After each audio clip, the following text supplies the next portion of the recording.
The wind had a name in this part of the Arizona Territory. The people of Dry Needle called it the Dust Devil's Breath, and in the long, rainless summer of 1879, it was a constant thief. It stole moisture from the soil, color from the sky, and words from a man's mouth before they could fully form. It whipped the red dust off the high plains until the whole world seemed to bleed a fine, gritty powder that settled in the lines of your face and the folds of your clothes. The town itself, a handful of sun-bleached wooden buildings, clung to the cracked banks of a seasonal creek like a stubborn burr on a coyote's hide.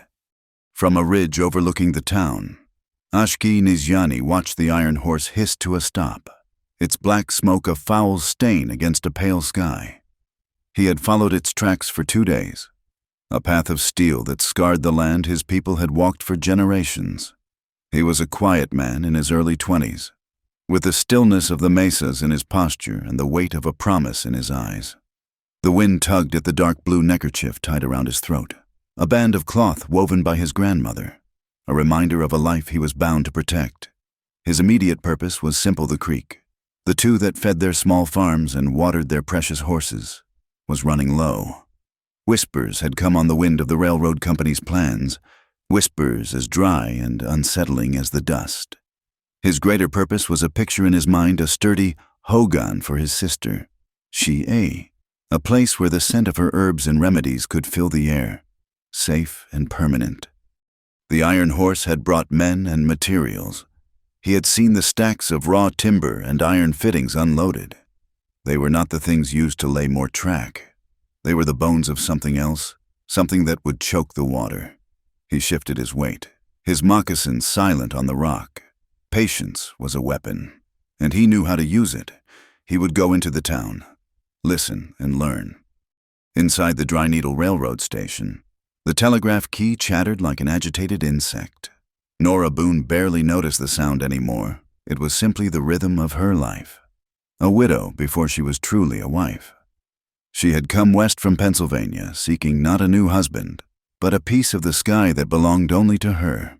What she found was a sky so vast it was intimidating, and a freedom that came with a heavy price tag of dust, loneliness, and the constant, simmering tension of the frontier.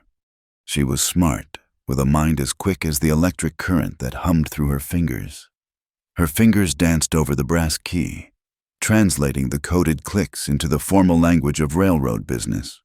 But today, a different kind of message had come through. A private dispatch for Captain Silas Merritt, head of security for the Elkhorn Water and Railroad Company. It was encrypted, but the repeating patterns were a puzzle she could not resist. While waiting for a confirmation from the next station, she had scribbled the letters onto a scrap of paper, her mind working through the cipher, just as she felt the lock of the code begin to turn. The station door flew open, letting in a swirl of red dust and the frantic energy of a man named Peters, who ran the general store. "They've been robbed," he shouted, his voice cracking. "The whole Elkhorn wagon train, up near Serpent's Tooth Canyon. The drivers say it was Navajo." The station fell silent, the telegraphs clicking suddenly loud and ominous. Nora's stomach tightened. She had seen the Navajo who came to trade. They were quiet, proud people, their faces etched with a dignity that the hard land could not erase. They were horsemen and farmers, not bandits. A shadow fell over her desk. Captain Silas Merritt stood there, a man whose polished boots and crisp uniform seemed to defy the dust that coated everyone else. He was handsome in a severe, military way, a former cavalry officer who now commanded Elkhorn's private army. He offered a smile that never reached his cold, gray eyes. "Just the usual trouble. Miss Boone," he said, his voice smooth as oiled steel. "A bit of unrest from the locals. Nothing a firm hand cannot solve." He glanced at the telegraph. "Any important dispatches for me?" Nora's hand instinctively covered the scrap of paper where she'd been working on his coded message. "Just the regular freight manifests. Captain, nothing out of the ordinary." Merritt's eyes lingered on her hand for a moment too long. "Good. The Elkhorn Company values efficiency and discretion. An employee who understands that, who sees and hears only what is necessary for her duties, will find her position here very secure. The threat was as clear as if he had drawn a weapon. He tipped his hat and walked out, leaving the air feeling colder than before. Her hands trembled slightly as she uncovered the paper. His visit had given her the last piece of the cipher. Her pencil flew, substituting letters until the words swam into focus. Blockade, Verde Creek Fork. Begin construction 3 days. Await Jack's confirmation. Verde Creek. That was the name on the maps for the stream that gave the town and the Navajo farms their very life. And Jack, that could only mean Canyon Jack, the leader of a band of outlaws who were more ghosts than men, blamed for every crime that could not be pinned on anyone else. The staged robbery, the coded message, the illegal dam. It was a 3-headed snake, and she was standing right in its path. The truth felt like a hot, heavy stone in her gut. Justice was a fine word in the parlors of the East, but out here, it was a fragile thing, easily crushed. By the time the sun began to dip below the horizon, painting the sky in violent shades of orange and purple, the town was simmering with fear and anger. Men gathered in the saloon, their voices loud and their blame aimed squarely at the Navajo. Merritt's men, the so-called security team, fanned the flames, buying drinks and telling stories of past troubles. Nora locked the station door, the weight of the day pressing down on her. She pulled her shawl tight around her shoulders and started the short walk to the boarding house run by the widow Ruth Caldwell. She chose the back alley, wanting to avoid the hostile stares and muttered comments on the main street. The air in the alley was still and thick with the smell of dust and stale beer. 2 men stepped out from the shadows of the blacksmith's workshop, blocking her path. She recognized them as 2 of Merritt's guards, their face flushed with drink. "Well now, look what we have here," one of them slurred. A gap-toothed grin on his face. "The pretty little telegraph girl. Heard you got a message for the captain today?" "I have nothing for you," Nora said, her voice steady despite the frantic beating of her heart. She tried to step around them, but the other man moved to block her again. "The captain, he don't like people who read other people's mail," the second man said, taking a step closer. "He told us to make sure you understood that, to make sure you forget anything you might have seen." "I understand perfectly," Nora said, backing away. "Now, if you will excuse me." The first man reached for her arm. "We ain't done talking," a voice, low and calm, cut through the tension. "She said she is done." The men turned. Ashki stood at the mouth of the alley, a silhouette against the fading light. He had moved with no sound, a shadow detaching itself from other shadows. He was not a large man, but he held a stillness that was more intimidating than size. The gap-toothed man laughed. "Look here, one of them finally got brave enough to come into town. You lost... boy!" Ashki did not answer. His eyes were on Nora, a quick, assessing glance. Then they moved back to the 2 men. He took one slow step forward. "This ain't your concern," the second man growled, letting go of Nora to face the newcomer. He drew himself up, trying to use his bulk to intimidate. What happened next was a blur of quiet, efficient motion. The bulky man lunged, and Ashki sidestepped, his hands shooting out to grip the man's collar and wrist. He used the man's own momentum, turning him and sending him stumbling hard into a stack of empty barrels. The man went down with a crash and a grunt. The gap-toothed one, momentarily stunned, fumbled for the pistol at his hip before his fingers could close around the handle. Ashki was on him. He did not throw a punch. He simply moved inside the man's reach, his hand striking the man's wrist, sending a jolt of pain up his arm that made him cry out. The desire for a fight vanished from his face, replaced by fear. He scrambled backward, pulling his companion to his feet. They cast one last venomous look at Nora and Ashki before disappearing into the growing darkness. Silence returned to the alley, broken only by the sighing of the wind. Nora stood with her back pressed against the rough wood of the building, her breathing ragged. Ashki stood a few feet away, watching her, his expression unreadable. The blue neckerchief at his throat was the only spot of deep color in the dusty twilight. "Thank you," she finally managed to say, her voice thin. He gave a slight nod. "They work for the man from the railroad." It was a statement, not a question. "Captain Merritt?" "Yes." He looked down the alley toward the main street, where the sounds of the saloon were growing louder. He turned his gaze back to her. His eyes were dark and searching, and for the first time, Nora felt he was truly seeing her. Not just as a white woman or a part of the town that encroached on his land, but as a person. "The wind here dries up words." "Miss," he said, his voice a low rumble, "you should choose them carefully." Nora straightened up, a spark of her usual fortitude returning. "And you seem to be a man who does not waste them." A flicker of something, perhaps surprise or even amusement, crossed his face. "Words are heavy. They should mean something." He paused. "The materials that came on the train, the robbery, the water, they are all connected." Nora's breath caught. He knew, or he suspected, here in the dust of a back alley, stood the only other person who seemed to see the pieces of the same ugly puzzle. A Navajo warrior and an Eastern telegraph operator. An unlikely pair. An impossible alliance. But the fear Merritt had instilled in her was now warring with a desperate need for an ally. "My name is Nora Boone," she said, extending a hand, then letting it drop. Unsure of the custom. "I am Ashki," he replied. He did not offer his hand, but he held her gaze. "The Iron Horse brings trouble, and you are in the middle of it." "I know," she said, the words barely a whisper. "They plan to build a dam on the creek." His jaw tightened, the only sign of the anger that must be simmering beneath his calm exterior. He looked up at the first stars pricking the velvet dark of the sky. He had come to town for information, and he had found it in the most unexpected way. She was afraid. Yet she had not run. She had a fire in her, a stubbornness he recognized. "We need to talk," he said, his voice decisive. "Not here. This town has too many eyes and ears."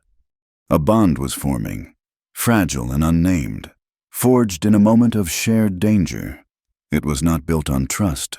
Not yet. It was built on the shaky ground of a common enemy. As the red dust of the long day settled into the deep shadows of night, Nora Boone knew her life in Dry Needle had irrevocably changed. She was no longer just a clerk recording the business of the West. She had become part of its story, a story of justice and greed, of survival and the lifeblood of the land itself, the precious, dwindling water. Ruth Caldwell's boarding house was an island of lamplight in the dark town. Ruth herself, a woman whose face was a roadmap of past sorrows and present humor, opened the door before they reached it. She took in Nora's pale face and the quiet Navajo man behind her with one sweeping, intelligent glance. She did not ask questions. She simply stepped aside. "The coffee is still warm," she said, her voice a low, comforting rasp. "And the wind is telling lies tonight. Best to be indoors where you can hear the truth." Inside, the main room was clean and smelled of baking bread and wood smoke. Ruth steered them to a small table in the corner, away from the windows. Ashki remained standing by the door for a long moment, his eyes scanning the room, his body poised, before he seemed to deem it safe and moved to the table. He did not sit. "They plan to choke the Verde Creek," Nora said, her voice barely above a whisper. The words tumbling out now that she was in a safe place. She explained the coded telegram, the staged robbery, and Captain Merritt's veiled threats. Ruth listened, her hands busy pouring coffee into thick ceramic mugs. She set one in front of Nora and pushed another toward the empty chair opposite her. "And you," she said, looking at Ashki. "You are the reason my guest was late for supper." "He saved me," Nora said quickly. "From two of Merritt's men in the alley?" Ashki finally sat. the movement fluid and deliberate. He ignored the coffee. The tracks at the canyon were wrong, he said, his gaze fixed on Nora. The story of the robbery is a lie. I will go there at first light, and to the place where they keep the lumber. I need proof, Nora said, thinking aloud. Something more than a coded message only I can read, a document, a shipping order, something with a name on it. The Elkhorn Water and Railroad Company, Ruth said, sitting down with them, her expression grim. They have long arms and deep pockets. You are kicking a hornet's nest, both of you. The water is life, Ashki said simply, as if that explained everything, and to him, it did. Before the sun had risen high enough to burn the chill from the air, Ashki was moving through the gray dawn near the railroad supply yard. He moved like a ghost, his steps making no sound on the hard-packed earth. Near the neatly stacked piles of timber and iron fittings, he found what he was looking for. The ground was churned up, but the story it told was clear to his trained eyes. The hoof prints were from shod horses, but they were too orderly, not the frantic, scattered tracks of a panicked wagon team, and among them were the prints of men's boots. He knelt, examining a clear impression in the dust, a standard-issue army sole, worn at the heel. Not the mismatched, worn-out boots of common outlaws. He found another sign near a discarded leather strap. The maker's mark on the leather was not from a local saddler. It was a crisp, factory stamp, the kind used on new military equipment. It had been stamped after the leather was wet. A quick job. Local raiders used gear until it fell apart. They did not have access to new supplies. This was not a robbery. It was a performance. As he was about to leave, a small figure darted out from behind a stack of crates. It was Mateo, a young boy with eyes as dark and bright as obsidian, who scraped a living by collecting scrap metal along the tracks. The boy clutched a few bent railroad spikes. He saw Ashki and froze, like a quail sensing a hawk. Ashki simply gave him a slow nod. The boy, after a moment's hesitation, nodded back before scurrying away. Ashki knew the boy saw many things the adults in Dry Needle were too busy to notice. Back at the station, Nora's nerves were stretched thin. Every click of the telegraph sounded like a footstep behind her. Around mid-morning, Deputy Tom Harlan came in, ostensibly to check the mail schedule. He was a decent man with a kind face and a perpetual look of worry, a man who seemed too gentle for the badge he wore. He lingered at the counter, his gaze shifting nervously toward the door. Heard there was some trouble last night, he mumbled, not meeting her eyes. The whole town has heard. Tom, Nora replied carefully. Merritt is calling a town meeting at noon. He's got some kind of permit from the territorial office. He shuffled a stack of papers in his hands, his fingers clumsy. Says it's all legal. People are scared of Canyon Jack's gang. They'll believe whatever Merritt tells them. He sighed, a sound of deep frustration. This job, it ain't what I thought it would be. He turned to leave, and as he did, a single sheet of paper slipped from his stack and slid under the counter's grate. Landing on Nora's side, he did not seem to notice. He gave her a last, unhappy look and walked out. Nora waited until the door closed before she snatched the paper. It was a copy of the freight manifest for the recent supply shipment. At the top, in bold letters, was the consignee's name, Elkhorn Water Company. And at the bottom was a list of materials: timber beams, iron braces, blasting powder, enough to build a formidable dam. Tom Harlan had just handed her the first piece of solid evidence. The town meeting was a tense affair. Merritt stood on the porch of the saloon, flanked by his uniformed men.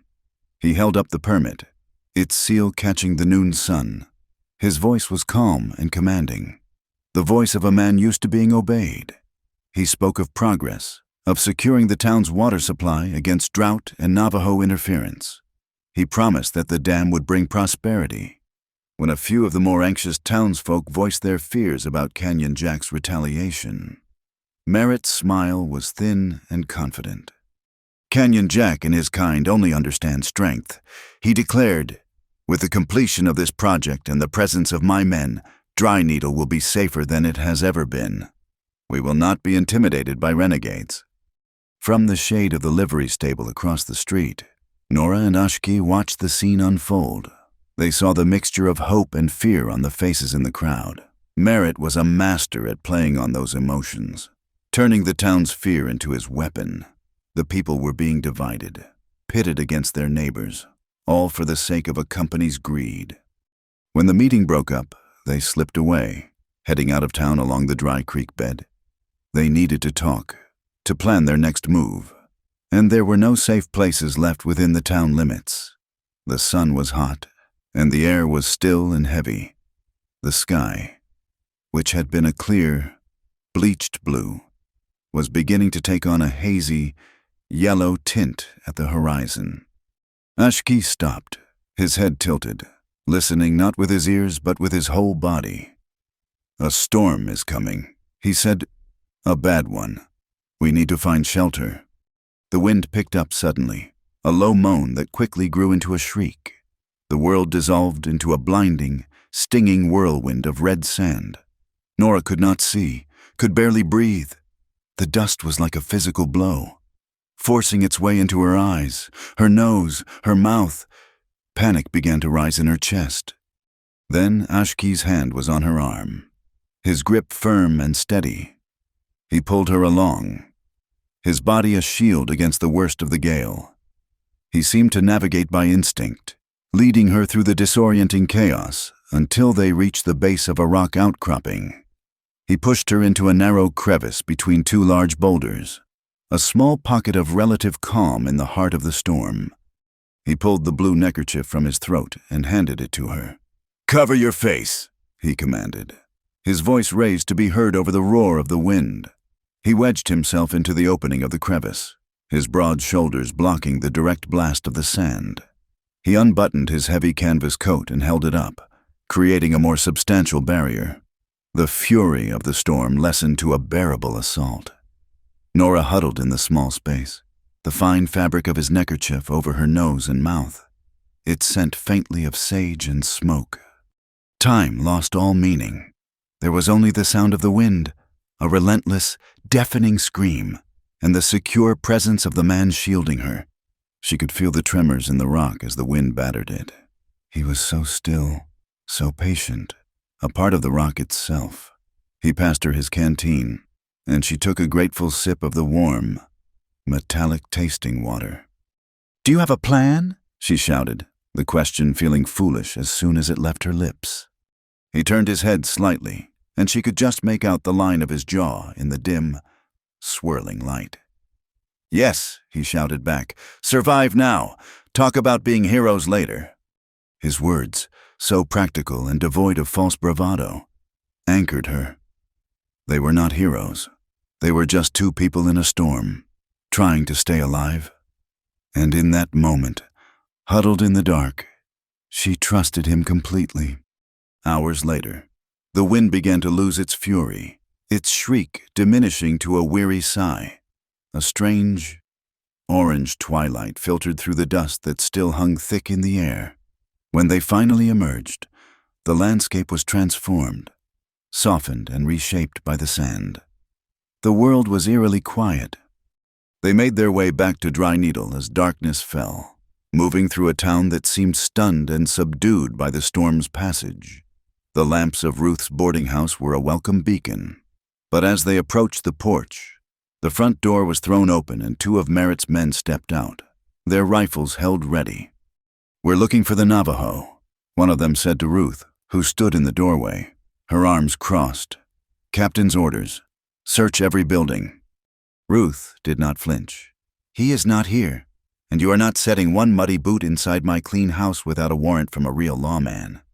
From the shadows of the neighboring building, Ashki pulled Nora back. There was no way in through the front. He moved silently along the side of the house, to a low window that led into the kitchen pantry. Inside, they could see Ruth arguing with the men, her voice sharp and unyielding. Suddenly, Ruth glanced toward the pantry window, a quick, almost imperceptible flicker of her eyes. It was a signal, Ashki slid the window open. He motioned for Nora to go first, then followed, dropping silently to the floor. The kitchen was empty. Heavy footsteps sounded in the main room. Ruth's voice came, low and urgent, from the doorway. "The root cellar, now!" She pointed to a trapdoor hidden beneath a braided rug. Ashki lifted it, revealing a set of steep wooden steps leading down into blackness. Nora scrambled down, her heart pounding. Ashki followed, pulling the heavy door closed just as the sound of boots entered the kitchen. They were plunged into absolute darkness, the air thick with the smell of damp earth, potatoes, and stored apples. Above them, they heard the heavy tread of the searchers, their voices muffled by the floorboards, shaking dust down onto their heads. Nora held her breath, every muscle tense, listening to the hunt in the world above. The sound of the boots faded, a door slammed, and then a profound silence settled over the house, a quiet so deep it felt louder than the noise that came before it. In the blackness of the root cellar, Nora could hear the frantic beat of her own heart and the steady, calm rhythm of Ashki's breathing beside her. A sliver of yellow light appeared as the trapdoor was lifted. Ruth Caldwell's face, etched with worry but resolute, looked down at them. "They're gone," she said, her voice a low command.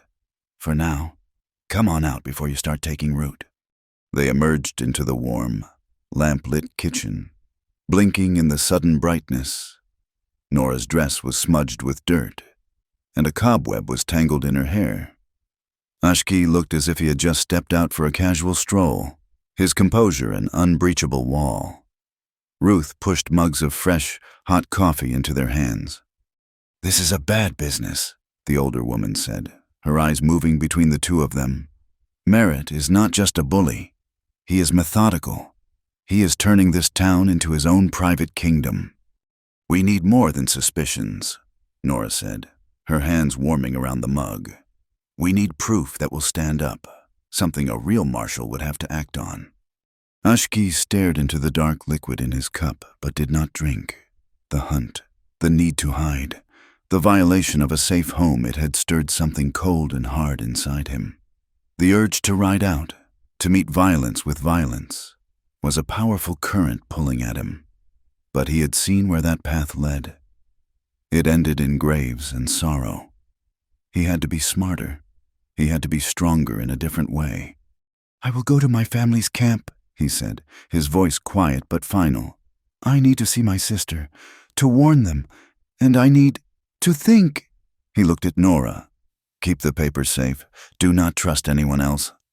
He left as he had arrived, a shadow melting into the deeper shadows of the night. Miles away, in the relative comfort of the railroad's local headquarters, Captain Silas Merritt sat at his desk, reading a letter delivered by a special courier. The paper was expensive, the handwriting inelegant, sharp script from his employer, the president of the Elkhorn Company, a man who resided in a world of mahogany and stock tickers back east. The instructions were concise and brutal. "Close the waterway before the first autumn rains. The drought has driven land prices down. A flood will make them worthless. Purchase all affected parcels for pennies on the dollar afterward. Mr. Jack's manufactured hostilities should provide ample justification for any decisive actions required. Do not fail." Merritt folded the letter, a thin, satisfied smile on his face. He was not just building a dam. He was engineering a financial masterpiece of ruin and acquisition. Ashki reached the collection of hogans nestled in a small, sheltered canyon just before dawn. The air smelled of cedar smoke and damp earth.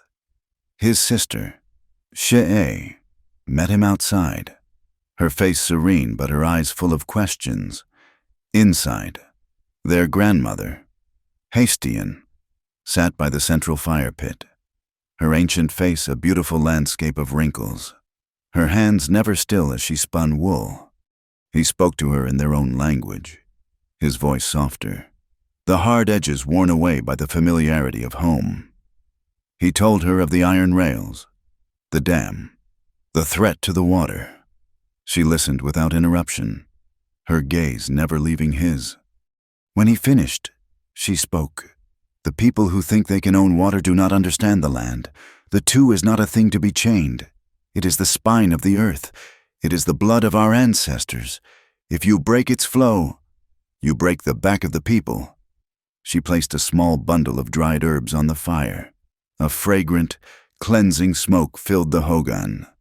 "Remember your brother," she said softly, her words a sharp, painful memory. "He fought with his hands. You must fight with your head and your heart. Do not betray the water. Do not betray the people. This is the path of a warrior." Her words settled the storm inside him. The path was not one of vengeance, but of preservation. It was harder, longer, but it was the only one that honored the promise woven into the fabric of his neckerchief. Back in Dry Needle, the days that followed were thick with a quiet, anxious tension. Nora found an unlikely solace in Ruth Caldwell's company. One afternoon, in the boarding house's dusty backyard, Ruth pressed a small, heavy, pearl-handled pistol into Nora's hand. "This was my husband's," Ruth said, her tone matter of fact. "He was a good man, but he thought words were enough to solve any problem. He was wrong." She showed Nora how to load it, how to hold it, how to aim. Nora's hands trembled at first, the cold weight of the weapon feeling alien and terrible. "I cannot," she whispered. "You can," Ruth said firmly. "This is not for starting fights. This is for finishing them. It is for keeping the polite men polite, and the impolite ones at a distance. Out here, a woman's word is only as strong as her ability to back it up. Now, aim for that fence post." The first shot was jarringly loud. Kicking her hand back, it missed the post by a foot. But with Ruth's patient instruction, Nora's shots grew steadier. A grim determination replaced her fear. The lessons were about more than marksmanship. They were about claiming her own space, her own survival, in a world that would gladly chew her up and spit her out. The emotional ground shifted again 2 days later. Young Mateo, the rail yard scavenger, collapsed with a raging fever. The town's doctor was away on his circuit, and the boy's mother was frantic. Ruth, hearing the news, brought the sweating, delirious child to the boarding house. Nora did what she could, applying cool cloths, but the fever would not break. A thought struck her, a risk born of desperation. She remembered the quiet competence in Ashki's sister. With Ruth's help, they got Mateo into a wagon and made the slow journey to the Navajo camp. Nora felt a knot of apprehension. She was crossing a line, entering a world she did not understand, a world her own people viewed with suspicion and hostility. Shoye took one look at the boy and immediately went to work. There was no panic, only a focused, gentle efficiency. She brewed a tea from willow bark and other herbs, its bitter scent filling the air. She bathed his face and chest with a cool, minty infusion. She spoke to him in a soft, musical tone. Nora watched, mesmerized. She saw not the primitive medicine she had been taught to expect, but a deep, practiced knowledge of the earth. She saw a community gather, not with morbid curiosity, but with quiet support. She saw family. The prejudice that had been an unconscious part of her upbringing began to crumble, replaced by a profound respect. By morning, Mateo's fever had broken. He was weak, but he was lucid. When Nora returned to town, she looked at everything with new eyes. She saw the fear in her neighbors not as simple hatred, but as an ignorance she herself had shared until a day ago. It made the fight against merit even more urgent. It was not just about water rights. It was about the soul of the community. That afternoon, driven by a new resolve, she went to the railroad office. Using the excuse of organizing old survey documents, she began poring over maps of the territory. On a large, detailed topographical chart, she found the precise location marked for the dam's construction. She traced the lines of the projected reservoir, the area that would be flooded, and then a cold dread washed over her. The water would not just swallow Navajo farmland. It would swallow the old town cemetery. the final resting place of Dry Needle's first settlers, including Ruth's husband. It was an act of profound disrespect, a violation of the sacred for both cultures. Ashki returned that evening. He, Nora, and Ruth gathered in the kitchen. The door bolted, the curtains drawn. The low drip of water from a leaky trough outside the window was a slow, steady drumbeat counting down their time. Nora laid out the manifest and the decoded telegram. "I have this," she said, her voice tight with purpose, "and I know where they plan to build." She pointed to the spot on the map. "They will flood the cemetery." Ruth's face hardened into a mask of cold fury. Ashki looked at the map, his expression grim. "They seek to erase the past of everyone who stands in their way." "It is not enough," Ashki stated. "A manifest can be explained away. A telegram can be denied. We need the one thing that ties merit directly to this, the territorial permit. It must be a forgery." "But how do we prove it?" Nora asked. "We need three things," Ashki said, his voice taking on the quiet authority of a leader. He was no longer conflicted. His grandmother's words had given him a solid foundation. The manifest, the telegram, and the proof of the forged signature. "We have two. We must find the third." He paused. "And we must stop the work from beginning. We can disrupt their supply lines, spook their horses, break their tools. We will delay them, but we will not kill them. We will fight this on our terms, not theirs." A plan began to form. A desperate, three-headed strategy: evidence, legal challenge, and non-lethal sabotage. It was the hard path, the long path, but it was the right one. As they talked, Nora scraped her hand on a nail sticking out from the table. It was a minor scratch, but it drew blood, without a word. Ashki untied the dark blue neckerchief from his throat. He tore a strip from it and gently, carefully, wrapped it around her hand, tying a neat, firm knot. The gesture was more binding than any spoken promise. It was a silent seal on their alliance. They were in this together. Their planning was cut short by a frantic pounding on the back door. Ruth unbolted it to find a breathless stable hand, his eyes wide with fear. "It's Deputy Harlan," the boy gasped. "He's gone Canyon Jack's men. They just took him. Rode out of town with him slung over a horse. Said he was a traitor." The stable hand's words hung in the air. A death sentence for a good man. Panic was a useless luxury. Action was the only currency that mattered. Ashki's face was stone, but his mind moved like a hawk sighting its prey. He questioned the boy, his voice low and sharp, extracting details. A remote line cabin, one used by horse traders, set back in the rocky bluffs west of town. That was where they had taken Deputy Harlan. "Ruth, you know horses better than any man in this town," Ashki said, his eyes finding the older woman's in the dim light. "Can you get a sturdy wagon and two fast animals without raising an alarm?" Ruth's jaw was set in a hard line. "I can have them hitched behind the livery in 20 minutes. The bay geldings, they run like the wind." "Nora," Ashki turned to her, his gaze intense. "You will need a sharp knife. When we get in, you go for the ropes. Nothing else. Cut him free. Can you do that?" She met his gaze. The band of his own cloth tied around her hand, a tangible link between them. The woman who had trembled holding a pistol was gone. "Yes," she said, her voice clear and steady. There was no wasted motion. While Ruth slipped out to the stables, Nora retrieved a sharp skinning knife from the kitchen.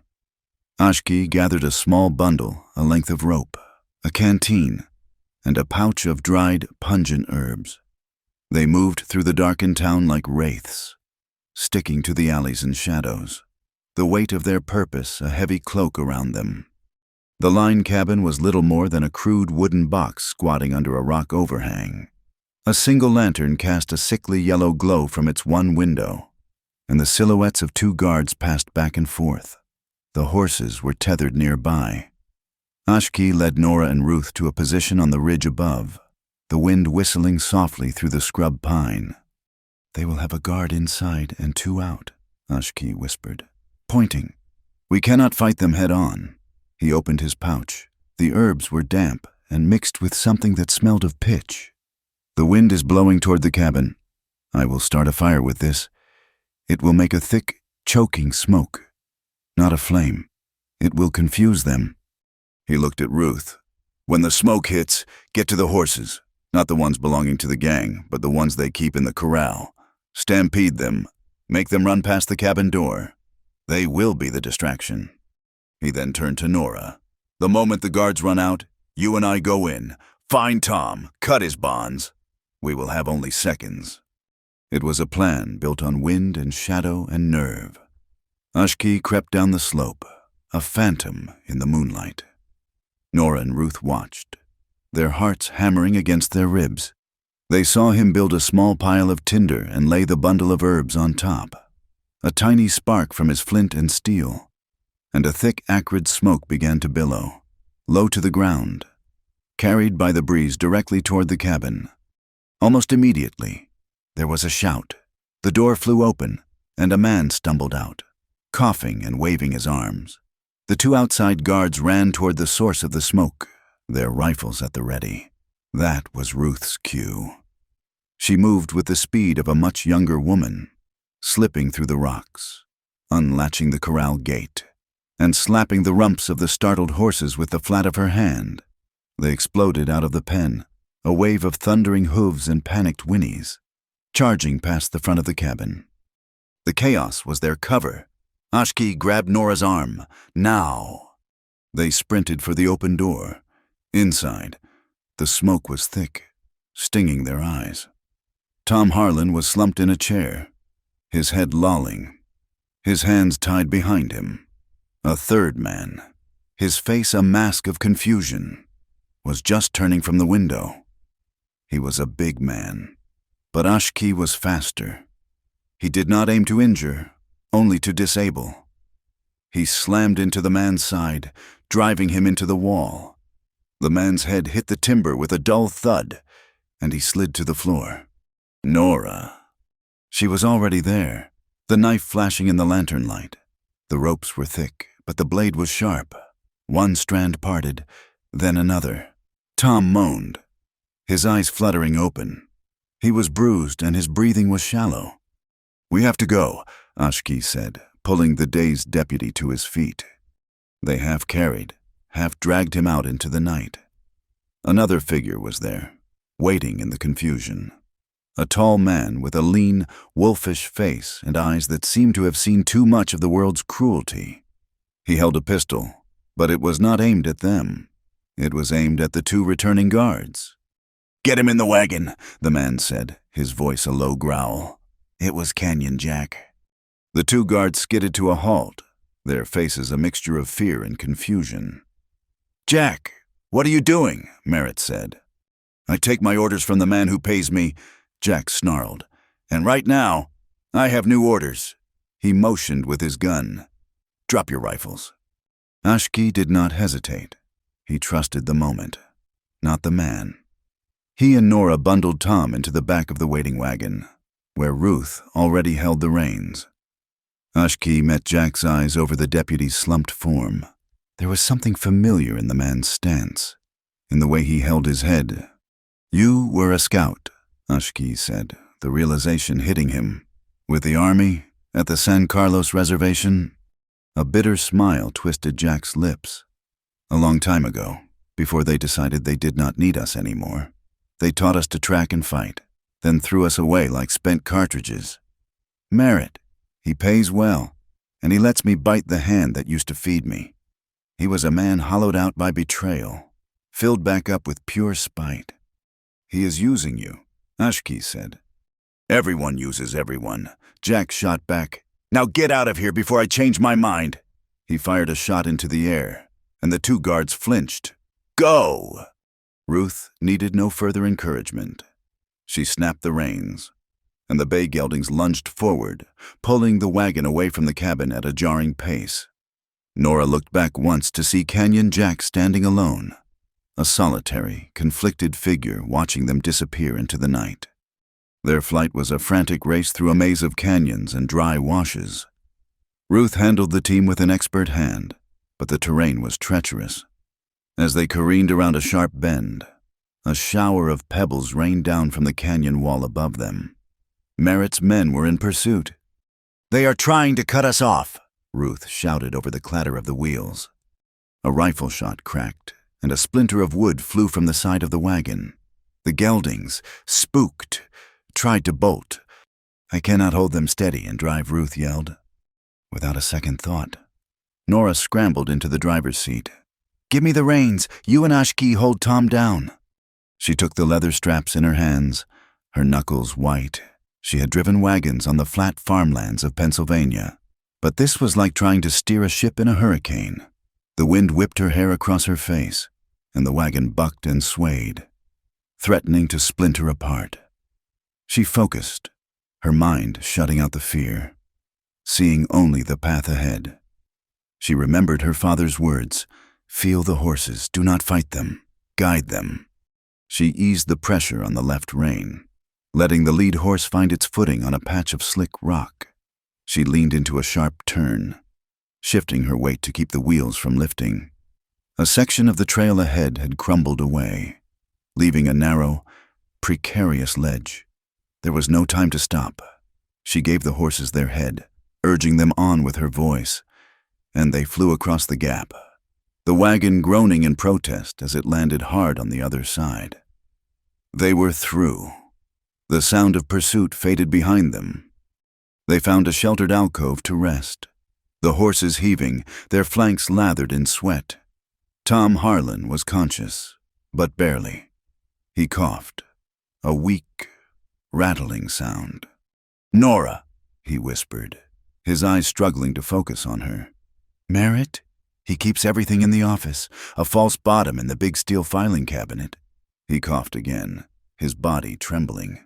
"The combination, it is a telegraph code, a date, from the war." His eyes rolled back in his head, and he went limp. Nora felt a cold dread followed by a hot surge of anger. He had risked his life to give them that. She would not let it be in vain.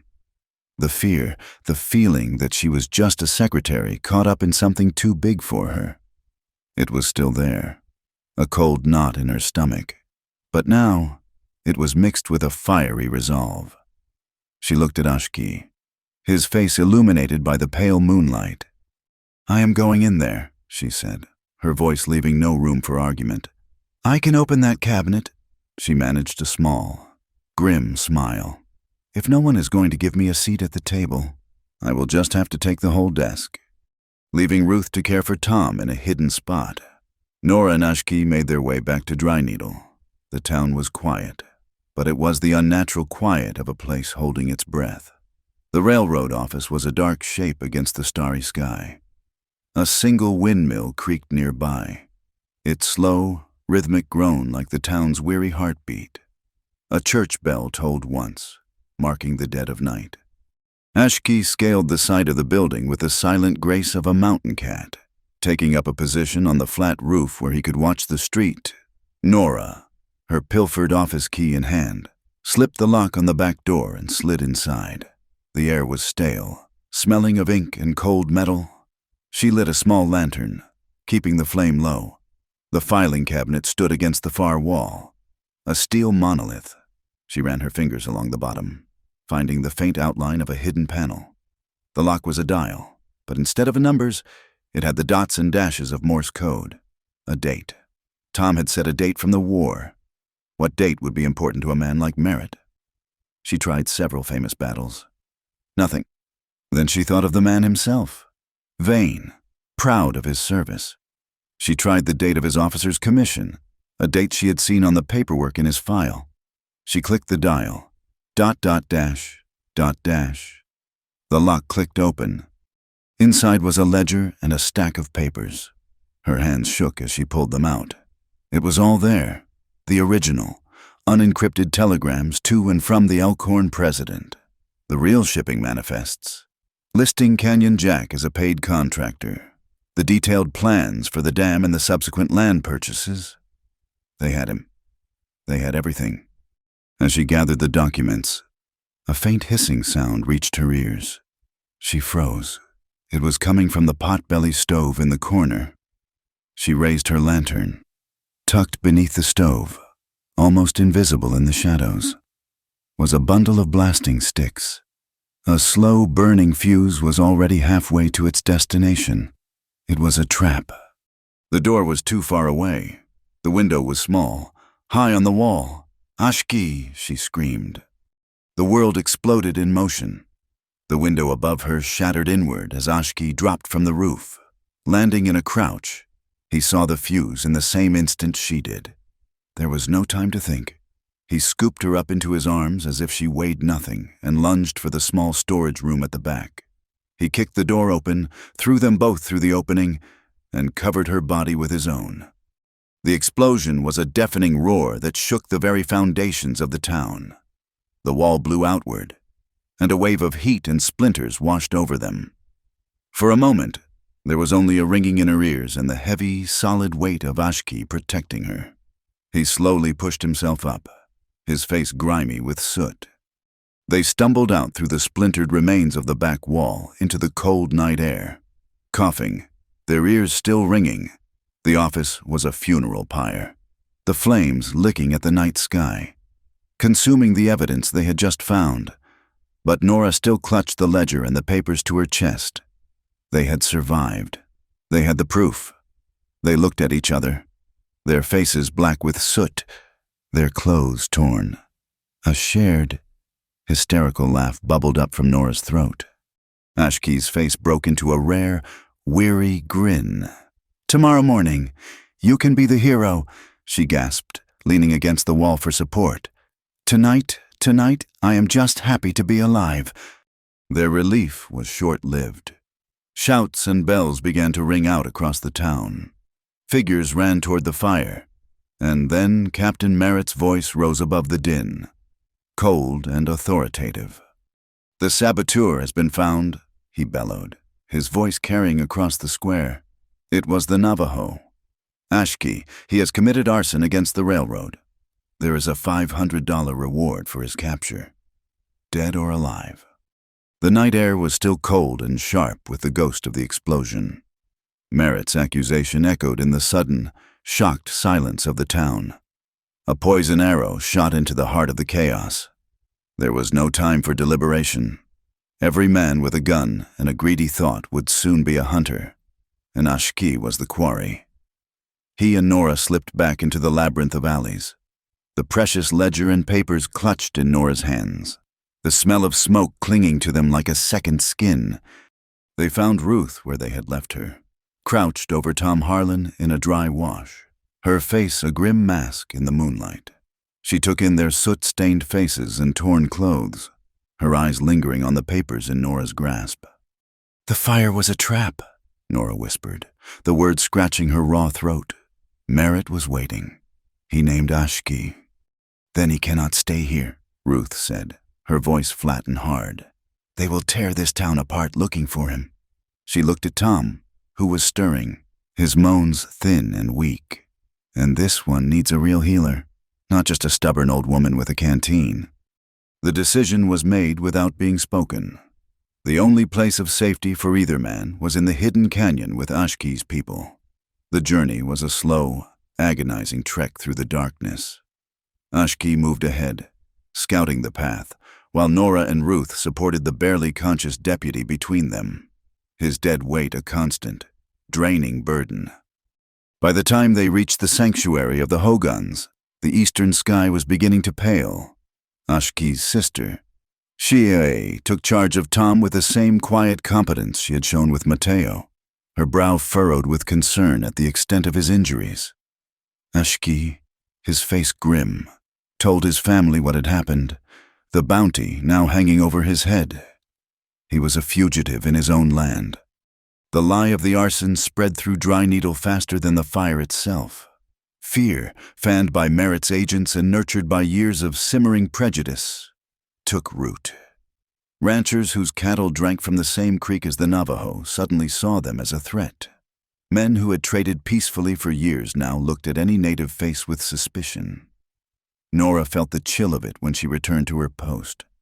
The telegraph key felt cold beneath her fingers.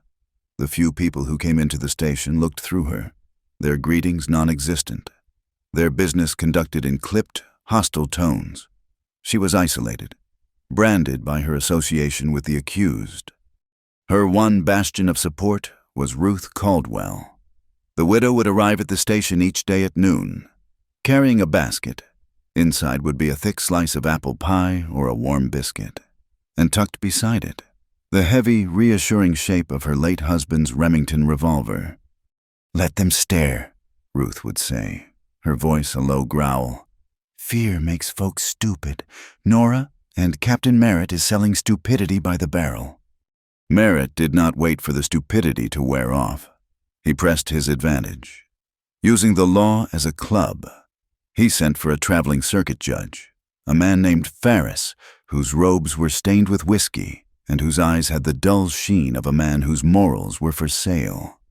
In a hastily convened session in the saloon, with Merritt's armed guards lining the walls, Judge Ferris signed a legal injunction.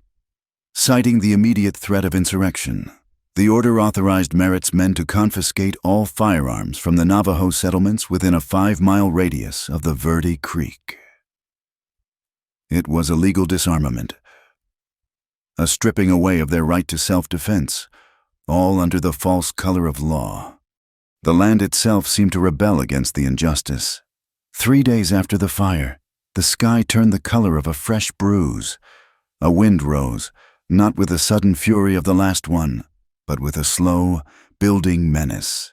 It was another sandstorm, bigger and more powerful than the one before. It was a scouring wind, a storm that seemed intent on wiping the slate of the world clean. It buried the survey stakes Merritt's men had planted along the creek, erasing the lines of their planned conquest. It tore at the makeshift shelters of the work crews, sending them scurrying back to the safety of the town. For Ashki and his people, it was a fearsome but familiar adversary. While Merritt's men hid, Ashki was in his element. He led a small group, including his sister, out into the teeth of the gale. A small herd of sheep and cattle belonging to one of the few white ranchers who had refused to join the chorus of blame had been caught in an open flatland. Navigating by the shape of the wind and the feel of the ground, Ashki led the rescue. The air was a maelstrom of sand, visibility reduced to mere feet. In the chaos, a spooked steer, maddened by the wind, broke from the herd and charged blindly. Mateo, who had insisted on helping, was directly in its path. Cheye moved without thinking, shoving the boy hard.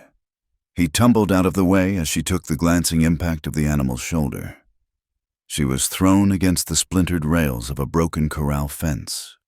The steer thundered past. Ashki was at his sister's side in an instant. The composure he always wore was gone, shattered. In its place was a raw, naked fear. It was the same fear that had seized him the day he had watched his older brother fall. For a heartbeat, he was frozen, the horror of losing another person he loved paralyzing him. Shoy groaned, pushing herself up. Her arm was gashed and bruised, but not broken. The sight of her moving, of her being alive, broke the spell. He helped her to her feet, his hands gentle. But Nora, who had been helping to calm the animals, saw the tremor in them. She saw the crack in the stone. They brought the livestock to shelter, their mission successful, but the incident left a dark mark. Ashki was withdrawn, his silence heavier than before.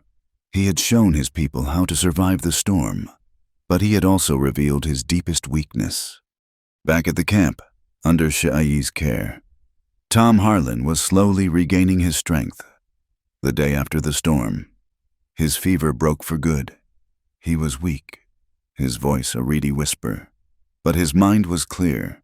He called Nora and Ashki to his bedside. "The permit," he rasped, his eyes finding theirs. "The territorial seal. It's a fake. Merritt had it made." He paused, gathering his breath.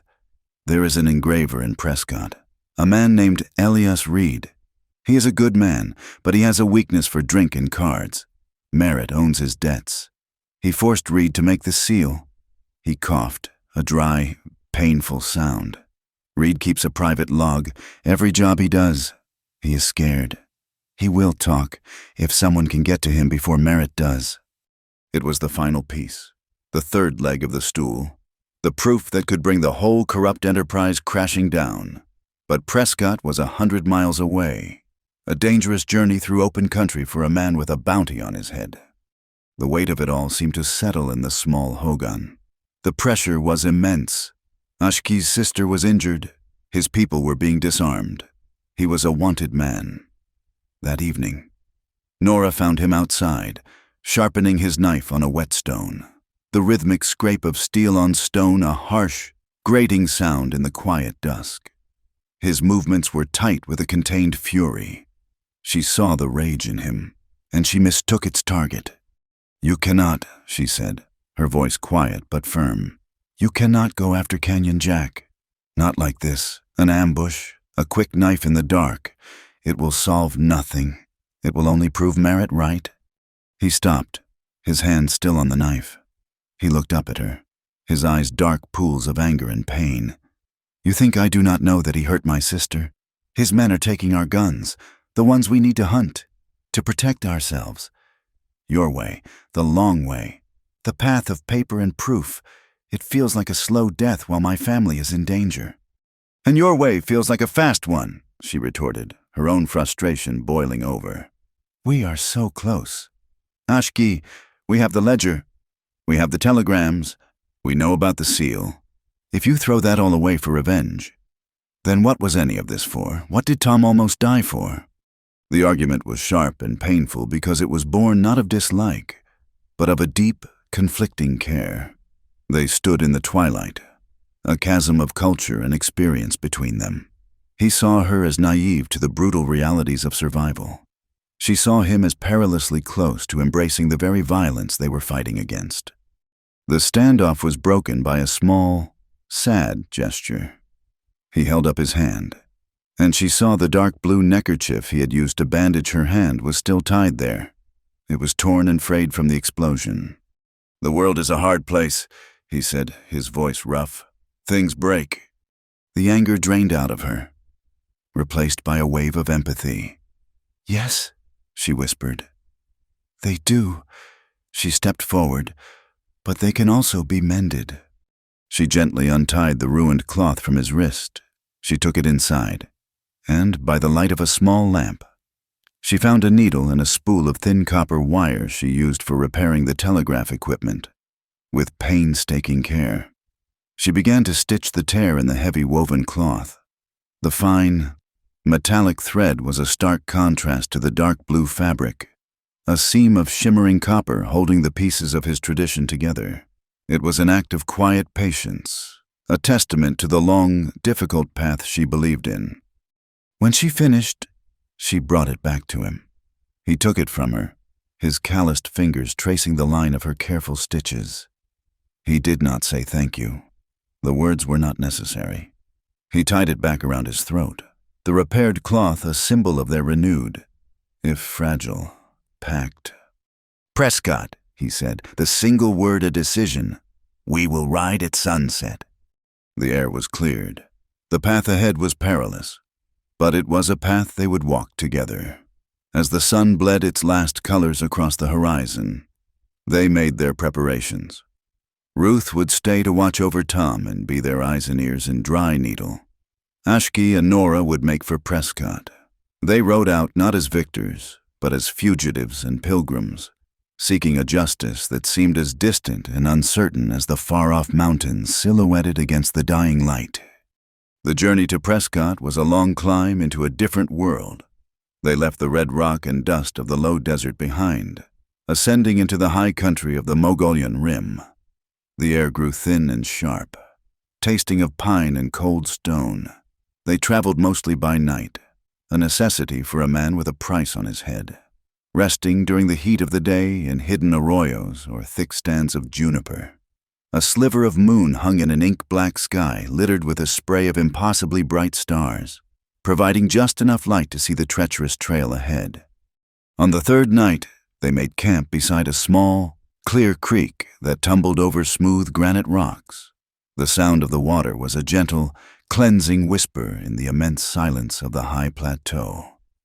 Ashki built a small, smokeless fire in a pit, its warmth a fragile shield against the profound cold that seeped out of the earth and the pines. They sat on opposite sides of the flames, the firelight dancing on their weary faces, enclosed in a small bubble of warmth and light in a vast wilderness. The quiet between them was no longer the tense, watchful silence of their first meetings. It was a comfortable space, worn smooth by shared danger and mutual reliance.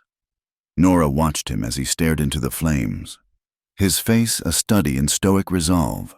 But she saw the shadow of his sister's injury and the weight of the bounty in the hard line of his jaw.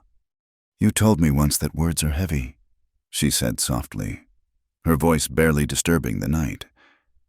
"You were right, but sometimes silence is heavier."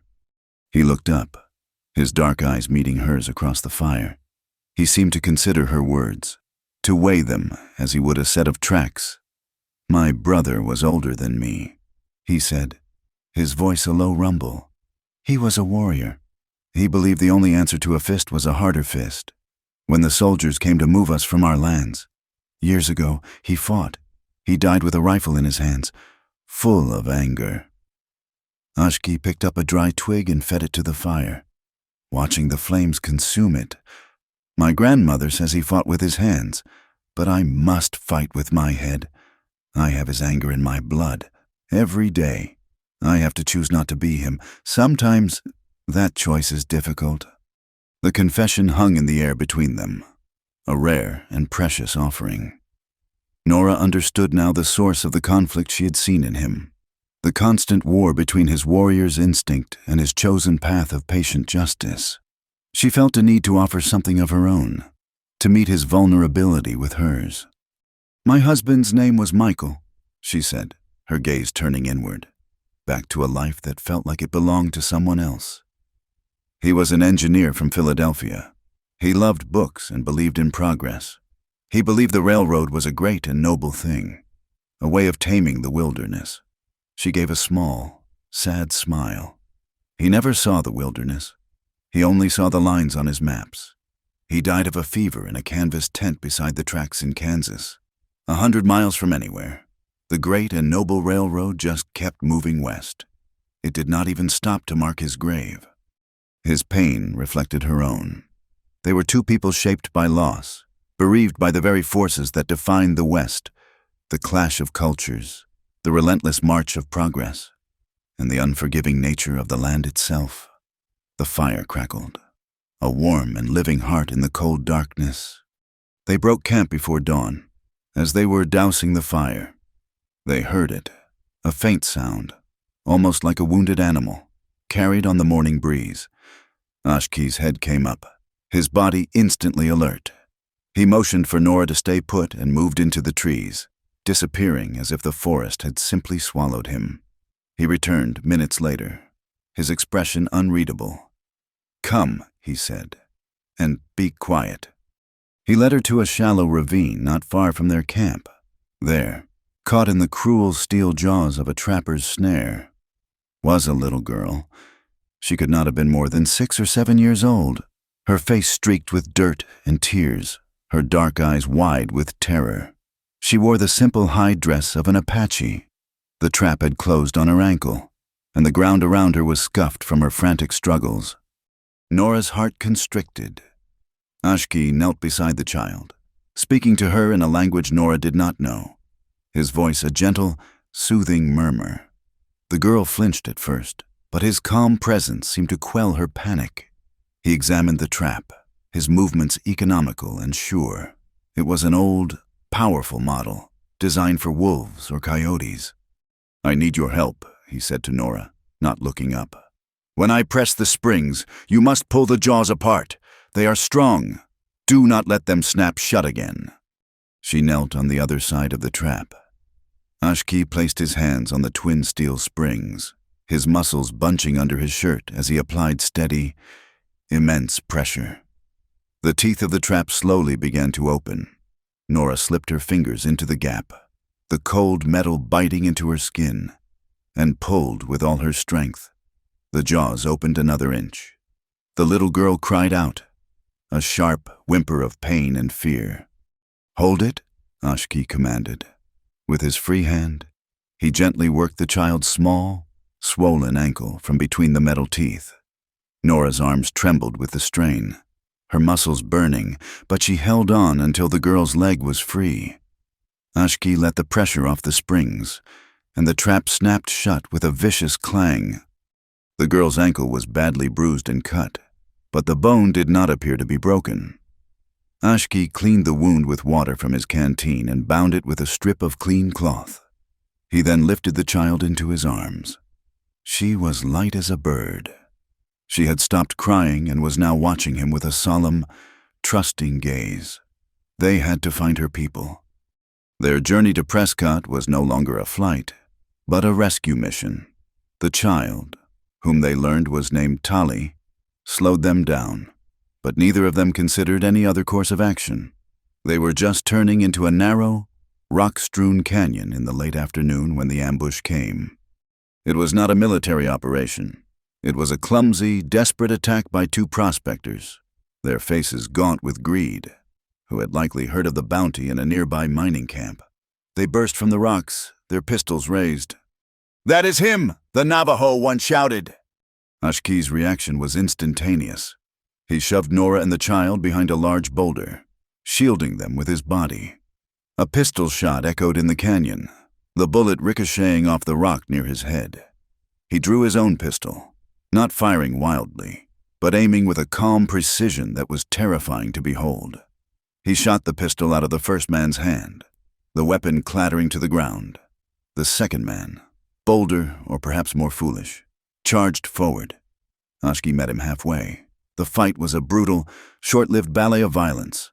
Ashki moved with a devastating economy, deflecting a wild punch and using the man's momentum to send him crashing into the canyon wall, where he slumped to the ground, dazed. The first prospector, clutching his stinging hand, had already scrambled away into the rocks. It was over in seconds. Ashki stood breathing heavily, the fury of the fight still in his eyes. He turned to Nora. "Are you hurt?" "No," she said, her voice shaking slightly as she held the trembling child. "Are you?" He shook his head, but she saw a dark line of red welling on his neck, just below his jawline. In the scuffle, he had been scraped by a sharp rock or perhaps the other man's belt buckle. It was not deep, but it was bleeding freely. That night, after they had found a safe place to camp and had gotten Tali to sleep, Nora insisted on tending to the wound. She heated water in her small tin cup, found her sewing kit with the copper wire, and motioned for him to sit. He hesitated for a moment, then complied, sitting by the fire and tilting his head back. First, he had to remove the neckerchief. He untied it slowly, the cloth with her stitches a dark banner in his hands.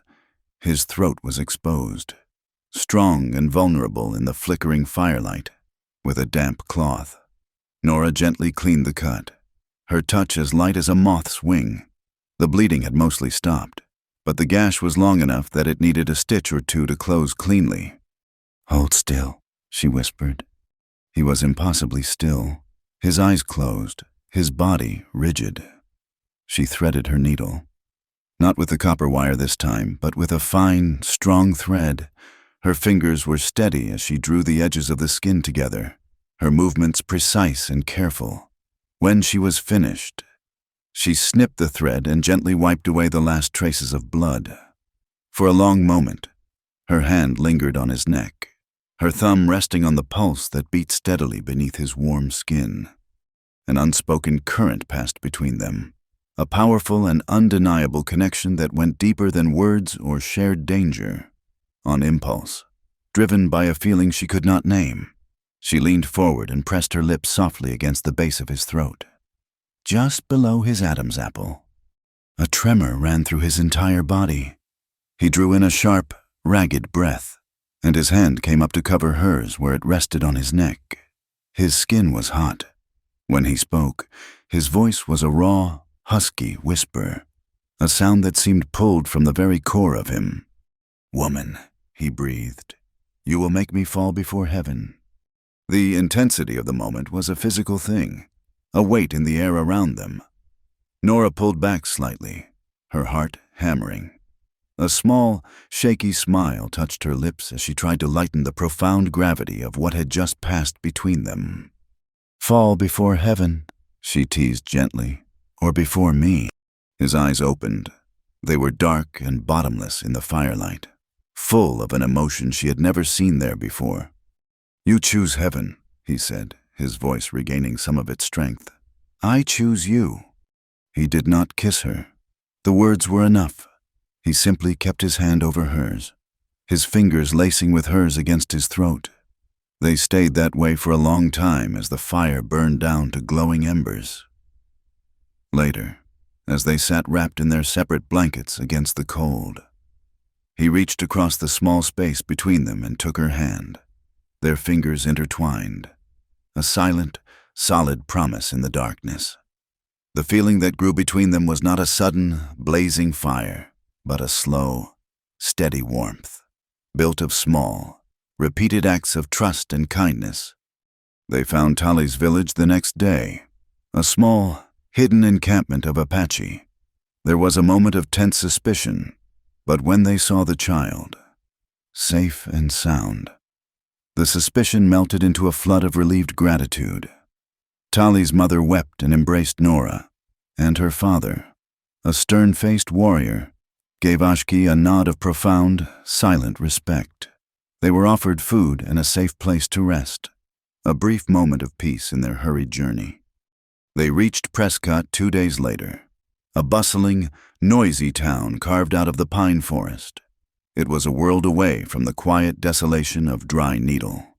They found the street where Elias Reed, the engraver, kept his workshop. But where the shop should have been, there was only a blackened, smoking ruin. The building had been burned to the ground. A small crowd of onlookers stood nearby, speaking in hushed tones. Nora approached an older man watching the scene. "What happened?" she asked, a knot of dread tightening in her stomach. "Fire, last night," the man said, shaking his head. "Took the whole place. Poor Elias Reed. He is gone, vanished. Some say he fled his debts, but I saw the tracks this morning, before the sheriff's men trampled them all." He lowered his voice. "Looked like the work of Canyon Jack's men to me. They do not leave witnesses." The smell of wet ash and despair hung heavy in the Prescott morning air. The hope that had carried them 100 miles died in the smoking skeleton of the engraver's workshop. Ashki stood staring at the ruin, his fists clenched at his sides, a cold, hard rage building behind his eyes. Another dead end, another life ruined or extinguished by merit's long, shadowy reach. For a moment, Nora felt the crushing weight of defeat settle on her shoulders. They had come so far only to find the last piece of their puzzle turned to cinders. "No," she said, her voice a fierce whisper aimed as much at herself as at him. He would not have destroyed everything. A man like that, a craftsman, he would have tried to save his tools, his molds. She pushed past the gawking onlookers, ignoring the soot that immediately stained the hem of her dusty skirt. The local sheriff's deputy, a young man with an oversized badge and an overwhelmed expression, tried to stop her. "Ma'am, you cannot go in there. It is a crime scene." "A crime has already been committed," Nora shot back, her gaze sweeping over the charred timbers and collapsed roof. "I am trying to find the evidence of it." Her conviction gave the deputy pause. Ashki moved to her side, his presence a silent, intimidating wall that made the young lawman take a step back. They began their search not in the main wreckage, but around the periphery. Nora's mind worked with a desperate logic. If you were fleeing a fire, what would you grab? What would you discard? It was Ashki who found the first sign. His eyes, trained to see the slightest disturbance in the natural world, noticed something amiss with the iron grate of a storm drain at the edge of the alley behind the shop. It was slightly askew, and the dirt around it was scuffed. He lifted the heavy grate. The channel below was dark and slick with grime. He pointed. Wedged against the stone siding was a small, heavy object, something that had not washed down with the usual street debris. He reached in and pulled it out. It was a block of lead, warped and partially melted on one side, but the other side was unmistakable. It held the reverse impression of a portion of the Great Seal of the Arizona Territory. The fire had been hot enough to deform it, but not destroy it. In its melted state, it was a more powerful symbol than they could have hoped for truth, distorted by heat and violence, but still recognizable. They tried to melt it down. Nora breathed, her fingers tracing the raised letters, to get rid of the proof. As she pieced the fragments of their plan back together, a woman watched them from the doorway of the boarding house across the street. She was a thin, weary-looking woman with faded eyes and hands that were raw from work. After a moment's hesitation, she crossed the street. "You are looking for Elias?" she asked, her voice brittle. "We are," Nora said carefully. "We believe he was in trouble." The woman gave a bitter, humorless laugh. Elias was always in trouble. Drink, cards, but this was different. She looked around, her gaze fearful. "I am Martha Reed. I was his wife. I left him 6 months ago. But he was not a bad man, just a weak one." She motioned for them to follow her, leading them away from the ruin and into the relative privacy of her boarding house's small, tidy parlor. "A man came to see him a few weeks back," Martha said, her hands twisting a loose thread on her apron. "A captain from the railroad. Drove him out to the woods. When Elias came back, he was a changed man, terrified. He told me the captain had paid off all his debts, but that he now owned him. He made Elias carve that seal." She looked at the lead block in Nora's hand and flinched. Elias kept a logbook, a private one. Recorded every job, every payment. He was afraid. You see, he thought it might protect him. "Do you know where it is?" Ashki's voice was low, intense. Martha shook her head. "He would not tell me. He said it was his only insurance. After the captain's visit, he told me to take what was mine and go to my sister's. He said he did not want me to get caught in the undertow when it all went bad." A tear traced a clean path through the weariness on her cheek. Maybe he was a better man than I gave him credit for. Nora's heart sank. Another dead end. But then Martha's eyes lit with a sudden memory. Wait, he was always scribbling numbers. Dates. He said a man's life was written in his dates. She went to a small writing desk and pulled out a tattered copy of a farmer's almanac. Tucked inside was a scrap of paper with a series of numbers written in Elias's neat, precise hand. I never knew what they meant. Nora looked at the numbers. They were not dates. They were coordinates, like the ones used on survey maps.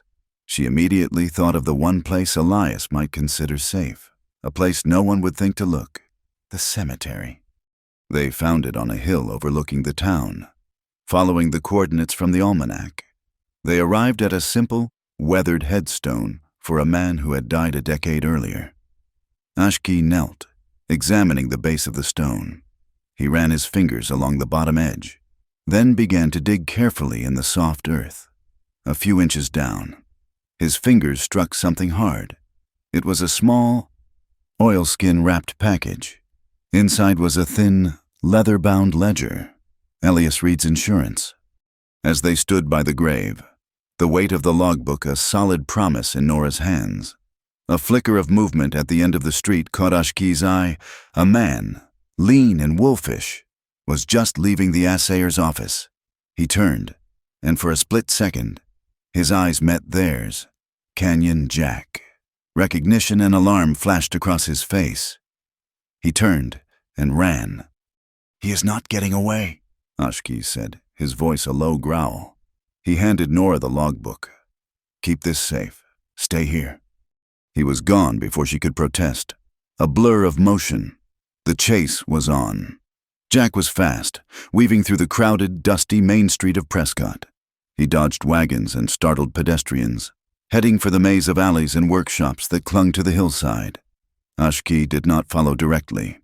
He cut through a livery stable, his long strides eating up the ground, his mind mapping the town, anticipating his quarry's moves.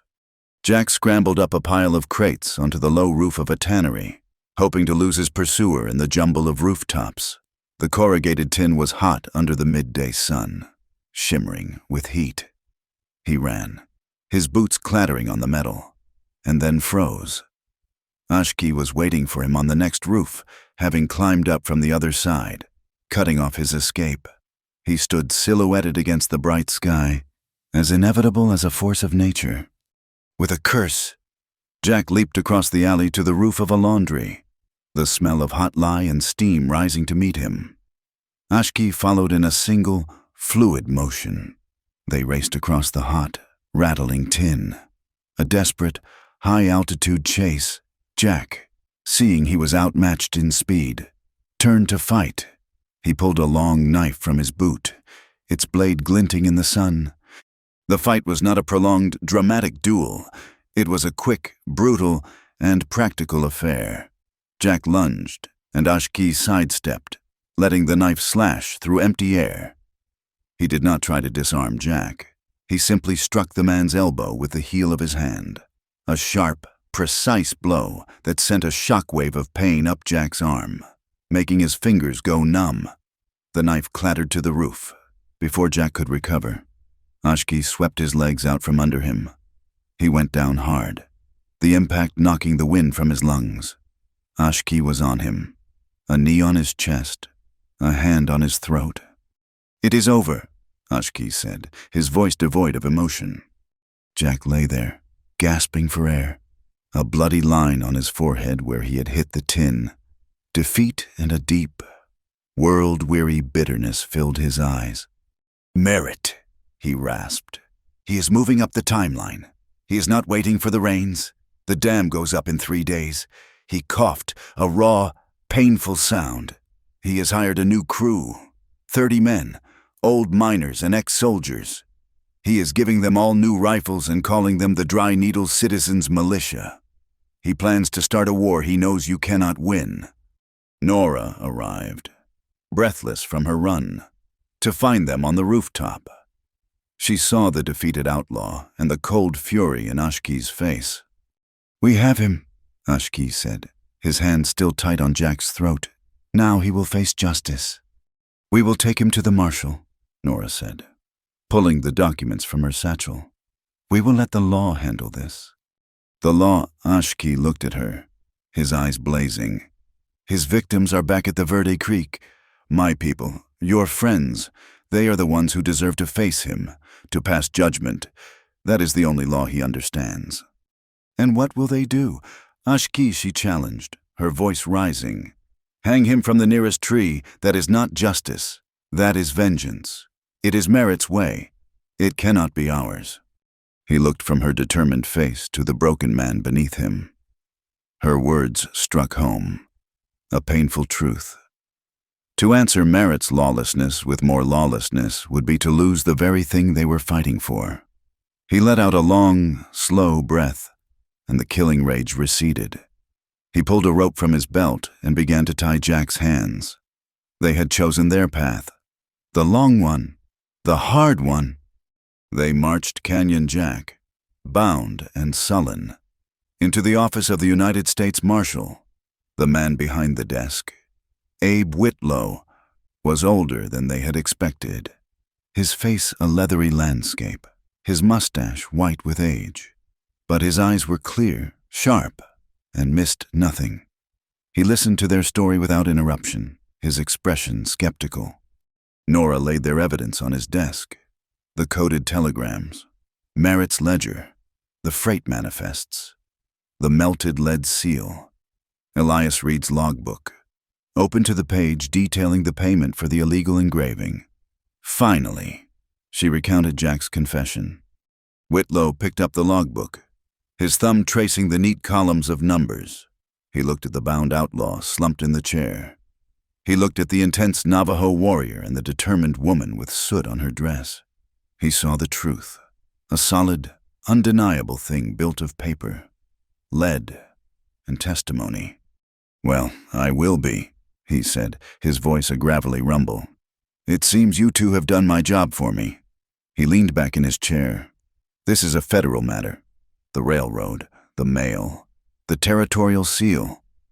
I have jurisdiction. He looked them squarely in the eye. I will ride back to Dry Needle with you. We will arrest Captain Merritt and any man who stands with him. Relief washed over Nora so powerfully she felt dizzy. They had done it.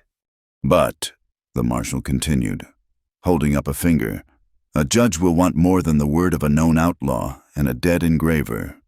The papers are good, but I want this case to be ironclad. Prescott's most powerful citizen is Marcus Thorne, the owner of the Orion silver mine. If I walk into Dry Needle with a sworn affidavit from him, testifying that Merritt's water grab is a threat to the whole territory's stability, no one will dare question the legality of my actions. It was one last hurdle, but a manageable one. They had the truth on their side, for the first time in weeks. Nora felt the fragile bloom of hope. Just then, the door opened and the local telegraph operator hurried in, a yellow envelope in his hand. "Marshal Whitlow, this just came for you, marked urgent." Whitlow tore it open, his brow furrowed as he read the clipped Morse code translation. His face went grim. He looked up, his sharp eyes finding Nora. "This message," he said, his voice heavy, "is from a woman named Ruth Caldwell in Dry Needle." He slid the paper across the desk. Nora read the words, and the hope that had just bloomed inside her withered and died, replaced by a cold, sickening dread. The message was short, a brutal punch to the gut. "Merritt has her. He took wants to trade her for the papers." The hopeful silence in Marshal Abe Whitlow's office was shattered by the rustle of the telegraph paper. Nora stared at the words, each letter a branding iron against her heart. "Merritt has her. He took The world narrowed to that single, brutal fact. Beside her, Ashki went unnaturally still. The raw emotion, the vulnerability she had seen in him on the high plateau, was gone. In its place was something colder, harder, and infinitely more dangerous. It was the stillness of a winter sky before a blizzard. "He gives us 48 hours, Whitlow said, his voice a low, gravelly rumble that filled the suddenly too small room. "The papers for the girl. The exchange is to happen at the dam site." There was no debate, no discussion of the journey back. They rode from Prescott with a desperate, soul-eating urgency, the ticking clock a frantic pulse in their ears. They rode hard, sparing neither themselves nor the horses, pushing through the day and into the night. During that ride, a grim, two-pronged plan was forged in whispers against the wind. Hope of a clean legal victory had been stolen along with Shuri. Now, they would have to fight with the law and with shadow at the same time. Marshal Whitlow, now armed with an affidavit from the Prescott mine owner and the full weight of federal authority, would ride into Dry Needle with Ruth at his side. They would not wait for Merritt's deadline. They would force a public confrontation, rally the decent folk of the town, and present the evidence in a makeshift tribunal right in the town square. They would be the public face of the law. Meanwhile, Ashki, Nora, a recovered but still pale Tom Harlan, and young Mateo would form a second, secret front. Their mission was singular: get Shia back. Tom, his deputy's badge now a symbol of renewed purpose, knew the layout of Merritt's operation. Mateo, who had spent his young life moving unseen through the margins of the town, knew every secret path, every blind spot. They were the rescue party, the ghost element in a war that had just become deeply personal. They arrived in the hills overlooking the Verde Creek as the sun set on the first day, a blood-red stain on the horizon. Below them, the dam site was a scene of frantic, ant-like activity. It was a crude, ugly thing. A temporary wall of heavy timber beams driven into the creek bed, reinforced with hundreds of sand and earth-filled sacks. The water, once a clear, life-giving stream, was now a sullen, muddy pool, rising slowly but surely behind the barrier. Armed men patrolled the perimeter, Merritt's so-called citizens' militia. Their new rifles glinting in the firelight, the air smelled of raw pine, churned mud, and the metallic tang of the captive water. The rhythmic thud of mallets driving wooden pegs into the earth was a constant, hollow heartbeat counting down their remaining time. Shoei was being held in a small tool shed set back from the main construction. 2 guards posted at the door. Ashki studied the scene for a long time, his eyes absorbing every detail: the patrol routes, the placement of the lanterns, the deep shadows cast by the piles of supplies. "There," he whispered, pointing to a small, wooden water wheel on the far side of the dam, used for powering a winch. The guards change shifts on the hour. They are lazy. They watch the road, not the rocks behind them. Nora clutched the small, polished mirror she had taken from her satchel. The plan was hers, born of her own unique skills. It was a desperate gamble. As the hour approached, Ashki melted into the darkness, moving toward the shed. Nora, with Tom and Mateo as lookouts, climbed to a rocky promontory that gave her a clear, if distant, view of the water wheel and a lone guard stationed near it. She held the mirror in her hand, her heart pounding. She had practiced the code with Ashki, a simple, repeating pattern, a distraction. She angled the mirror, catching the light from a distant campfire, and flashed a tiny, bright speck of light onto the rock face just above the guard's head. She waited a few seconds, then flashed it again. Dot, dot, dash. The letter U. You are in danger. The guard, a burly man who had been leaning against the wheel, straightened up, looking around in confusion. Nora flashed it again, higher this time. The man began to walk toward the rocks, his rifle held ready, his curiosity overriding his duty. He was drawn away from his post, toward the phantom signal. That was the opening. Ashki moved from the shadows like a wisp of smoke, a knife in his hand. He did not go for the guards at the door. He went around the back of the shed, with silent, practiced ease. He pried a loose board from the wall, creating a narrow opening. He slipped inside. Nora held her breath, her eyes glued to the shed. Seconds stretched into an eternity. Then, a board on the back wall was pushed out, and Shea was helped through the opening by her brother. She was bruised, her face smudged with dirt, but she was on her feet, her spirit unbroken. They shared a brief, fierce embrace, a silent communion of relief and love, before Ashki hurried her away into the darkness. Just as they disappeared, the guard by the water wheel gave up his search with a curse and returned to his post, none the wiser. As the rescue was underway, Marshal Whitlow and Ruth Caldwell were putting the first part of the plan into motion in Dry Needle. They set up a table in the center of the town square, under the branches of a lonely cottonwood tree. Whitlow, in his official coat, laid out the ledger and the other documents. Ruth stood beside him, a shotgun cradled in her arms. A small crowd gathered, drawn by curiosity and the sheer audacity of the act. People of Dry Needle, Whitlow's voice boomed, carrying in the still evening air. "You have been lied to, your law has been bought, and your water is being stolen." Merritt, alerted to the commotion, arrived with a dozen of his militiamen, their faces grim. He strode toward the table, a look of pure fury on his face. "This is an illegal assembly!" he roared. "Disperse at once, or you will be arrested for inciting a riot." Ruth Caldwell stepped forward, her small frame radiating an unshakable resolve. "The only riot I see, Captain, is the one you have been stirring up since you got here." She patted the stack of papers on the table. "This here is the law, and anyone who touches the law—" She looked Merritt dead in the eye, a glint of humor in her fierce gaze. "Has to deal with my pies, and I assure you, my crust is much harder to break than your nerve." A nervous laugh rippled through the crowd. The tension broke. Just for a second, Merritt's men hesitated, unsure how to handle a determined old woman armed with baked goods and a shotgun. It was then that nature rendered its own verdict. A low rumble echoed from the high country, a sound that was not thunder. The air, heavy and humid for days, had finally broken. and a torrential downpour had been unleashed on the headwaters of the Verde Creek. The runoff, channeled by the narrow canyons, was now a surging wall of water heading directly for them.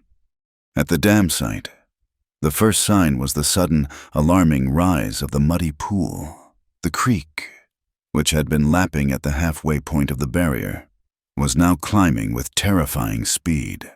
The pressure mounted, and the hastily constructed dam began to groan, the timbers creaking in protest. A jet of muddy water burst through a weak spot between two sandbags. Panic erupted among Merritt's men. The flash flood, a monster born of greed and shoddy engineering, was about to devour its own creators. Ashki, Nora, and the others, having just reached the safety of the ridge, watched the disaster unfold. This was their victory. The dam would be destroyed. Merritt's plan washed away in a torrent of his own making. But as they watched, they saw that a half-dozen of the militiamen were trapped on the crumbling structure, their escape route cut off by the rising water. "Let them drown," Tom Harlan said, his voice hard. "It is what they deserve." Nora looked at the terrified men, their faces white in the firelight, and then at Ashki. She saw the same conflict in his eyes. This was the vengeance he had fought to suppress. It was being offered to him on a silver platter by the universe itself. But she also saw his sister, safe beside him. They had won the battle that mattered. "This is not our way," Ashki said, his voice quiet but firm. He turned to his sister. "Go with Tom and Mateo. Get to high ground." He then looked at Nora. "We have to release the pressure, now, before the whole thing breaks apart at once." It was an insane choice, a moral imperative that defied all logic. They ran toward the chaos, toward the very men who had been their enemies moments before. Ashki shouted instructions, his voice cutting through the panic. He pointed to a secondary spillway, a runoff channel that had been dug but not completed. "We have to open that channel," he yelled. "It will divert the worst of it." They worked with a desperate fury. Nora and Ashki side by side with some of the militiamen who had scrambled to safer ground. They used shovels, pickaxes, and their bare hands, tearing at the earth, creating an escape route for the raging water. Ashki, with a strength born of desperation, single-handedly rolled a massive boulder out of the path. On the dam itself, the trapped men were clinging to the timbers as the structure shuddered beneath them. One man lost his footing and was swept into the churning water. Without a thought, Ashki grabbed a rope, tied it around his waist, and had Nora and another man anchor him as he plunged into the torrent, pulling the sputtering guard to safety. He was saving the lives of men who had a bounty on his head. Amid the chaos, Canyon Jack, who had been brought to the site by Merritt and was being held under loose guard, saw his chance. He scrambled onto a makeshift raft of loose timbers and pushed off into the current, hoping to be washed to freedom. But Tom Harlan, seeing the move, was on him in an instant, wading into the shallows and dragging the raft, with Jack on it, back to shore. Jack looked from Tom to Ashki, who was now helping a second terrified man from the failing dam. Why, Jack yelled over the roar of the water, his voice full of disbelief. "Why are you saving them?" Ashki looked at him, his face streaked with mud, the water swirling around his knees. "Water does not choose sides," he said. The spillway was open. A great torrent of water burst through, easing the pressure on the main dam. The structure held, groaning and shuddering, but it held. They had done it. They had averted the worst of the disaster, saving the valley below from a catastrophic flood, and saving the lives of their enemies in the process.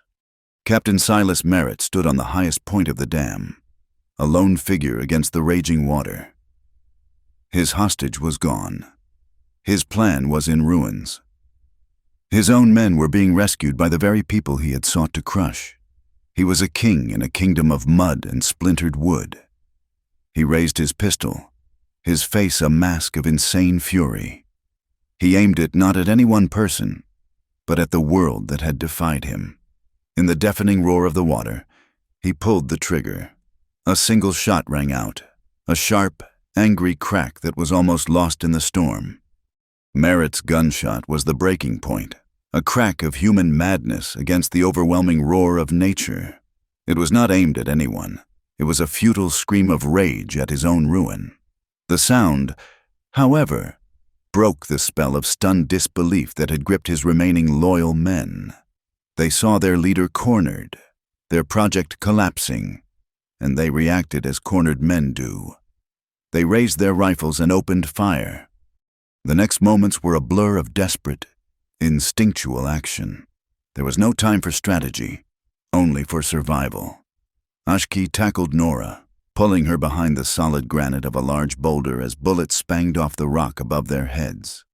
Tom Harlan, his face pale but his hands steady, returned fire from the cover of an overturned supply wagon. His shots carefully aimed, meant to suppress, not to kill. Marshal Abe Whitlow, his face a grim mask of determination, took cover beside him. The fight was not a grand battle. It was a messy, terrifying scramble in the mud and the driving spray from the broken dam. Ammunition was precious. Every shot had to count. "Nora!" "The spare cartridges," Tom yelled, his pistol clicking empty. Without hesitation, Nora crawled through the mud, the ledger and papers still tucked inside her shirt, a hard, rectangular shield against her ribs. She reached Tom's side and began reloading his pistol and rifle with swift, practiced motions, her fingers never fumbling. The woman who had once been terrified of a firearm was now a vital part of the fight, a calm center in the storm of chaos. Amid the crack of gunfire and the roar of the water, Marshal Whitlow's voice boomed out. "A force of law against the lawlessness," he shouted in bursts, his words punctuated by the gunshots. "In the name of the laws of the United States and the territory of Arizona," he bellowed, crouching behind the wagon wheel, "I command you to lay down your arms, Captain Silas Merritt. You are under arrest for conspiracy, fraud, and the attempted murder of a federal deputy." His words were answered by another volley of shots. But the proclamation had an effect. Some of Merritt's men, the hired miners and prospectors who had signed on for a paycheck, not a war, began to waver. They were not fighting for a cause. They were fighting for a man who was clearly undone. While Tom and the marshal pinned the men down, Ashki saw his opening. He moved, not toward the shooters, but toward the dam, toward Merritt. He ran in a low crouch, using the piles of earth and splintered timbers as cover, a ghost moving through the mayhem. He had to end this at the source. He found Merritt standing on the highest, most unstable point of the crumbling barrier, the muddy water swirling around his polished boots. The man's uniform was soaked and stained, his face a mask of disbelief and fury. He still held his pistol, but it was pointed at the water, at his failed dream. Ashki stopped a few feet from him. The roar of the flood, a wall of sound around them. There was no point in shouting. He simply stood there, solid and unmovable, his presence a final judgment. Merritt turned, his eyes wild. "They were insects," Merritt screamed, his voice thin against the torrent. "All of them. I was bringing order, taming this wasteland." Ashki looked at the man, and for the first time, he felt not rage, but a profound pity. He saw a man so hollowed out by greed that he could not see the life all around him. "The thing you wanted to chain," Ashki said, his voice low but carrying with an incredible clarity, "was never just water." As he spoke, the section of the dam where Merritt stood gave a final, shuddering groan. The earth and sandbags beneath his feet, saturated and undermined by the very water he had tried to imprison, simply dissolved. Merritt's eyes widened in a moment of pure, animal terror. He flailed his arms, trying to find a footing that was no longer there. He did not fall because he was pushed. He fell because the foundation of his own greed crumbled beneath him. With a final, choked cry, he was swept into the torrent, a victim of his own creation. With Merritt gone, the will to fight evaporated from his men. They threw down their guns, their hands raised in surrender. The battle was over. But the struggle with the water was not. Working together, the townspeople, the Navajo, and even Merritt's surrendered men spent the next hour shoring up the spillway, guiding the floodwaters back into the main channel. They were no longer enemies. They were simply people working against a common disaster. The sight was both terrible and beautiful. The raw power of the water was a destructive force, but in its release, there was a sense of cleansing, of nature reclaiming its rightful course. The next day, under a sky washed clean by the storm, the town of Dry Needle gathered once more in the square. This time, there was no fear, no simmering hostility. There was only a quiet, sober sense of awe. Marshal Whitlow stood before them, with Tom Harlan at his side, his deputy's badge now polished and worn with pride. Nora stepped forward. The ledger and the papers were in her hands. Her dress was still damp and muddy at the hem, a testament to the battle she had fought. She was no longer just a telegraph operator, a keeper of other people's words.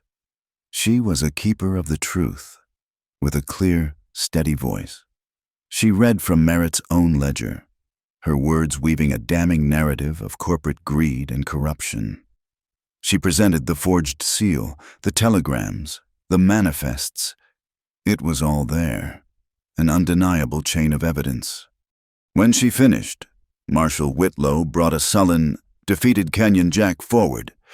Jack listened to the evidence, then looked at Ashki, who stood with his sister and grandmother at the edge of the crowd.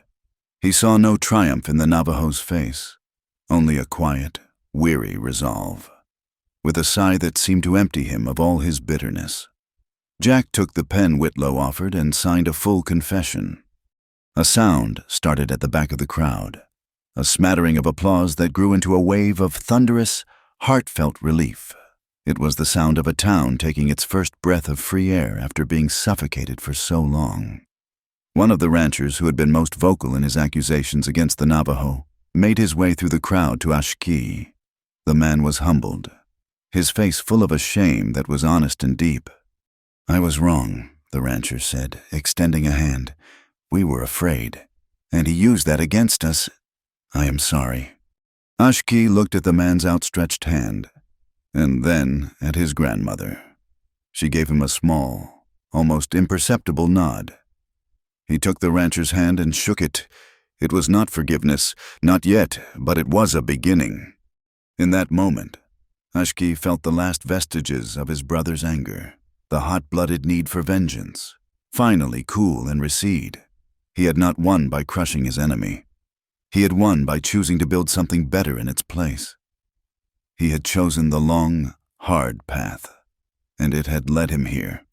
As the crowd began to disperse, a damp breeze rustled the leaves of the cottonwood tree.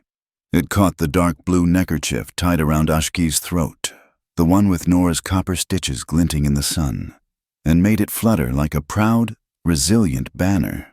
Nora looked down at the creek, which was now flowing freely within its banks, along the water's edge.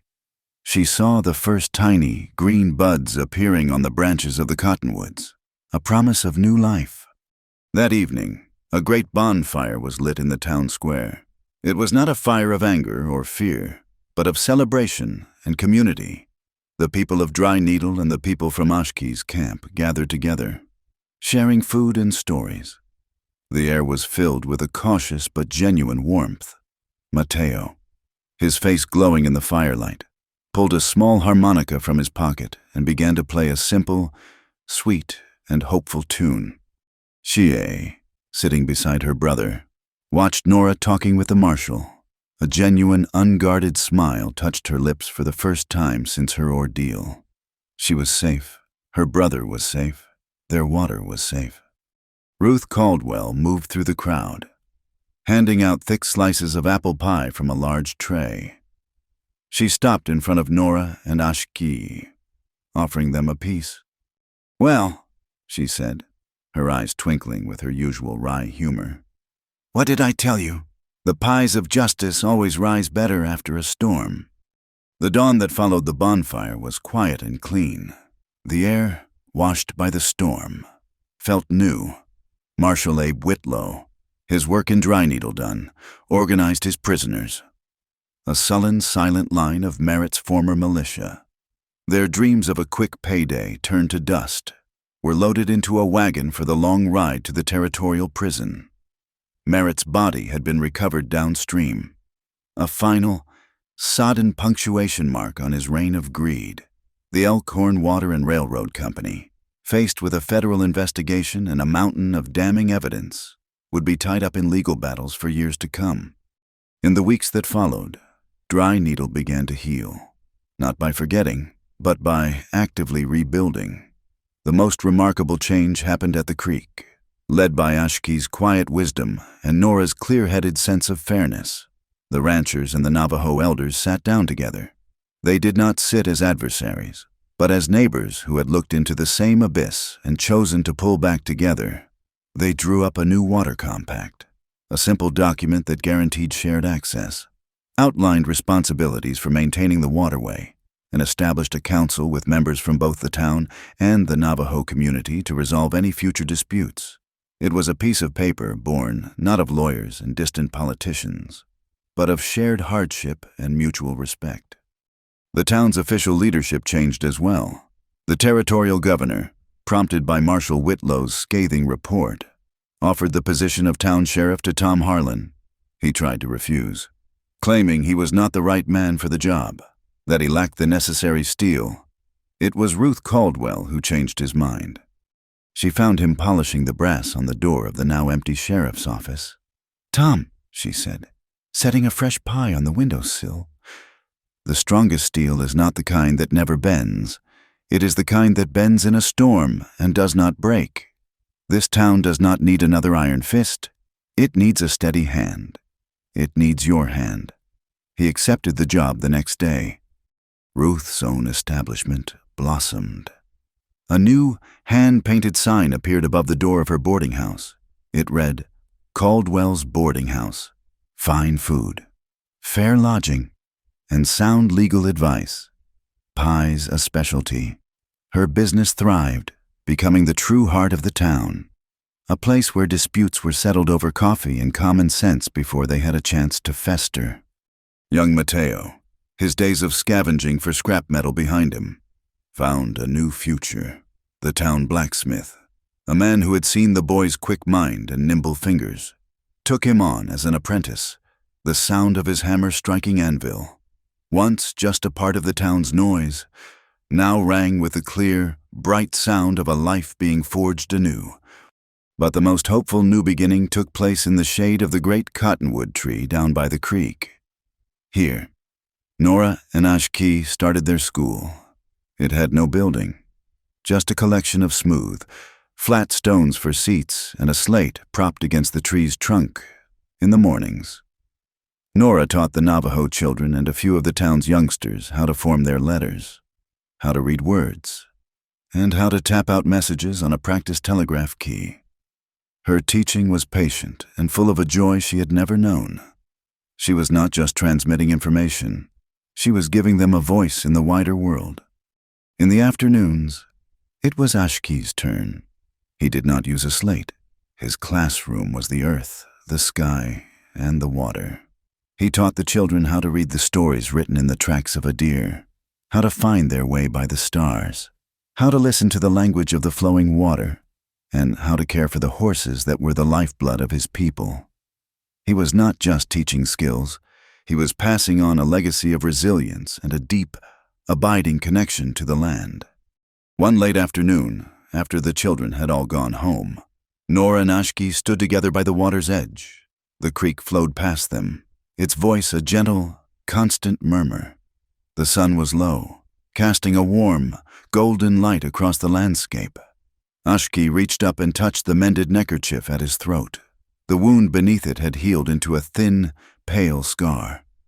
"The stitches are holding," Nora said softly, a small smile playing on her lips. He looked at her, his dark eyes full of a deep, quiet warmth that made her heart feel as if it were glowing. He gently touched the scar on his neck, his fingers tracing its path. "Do you still think?"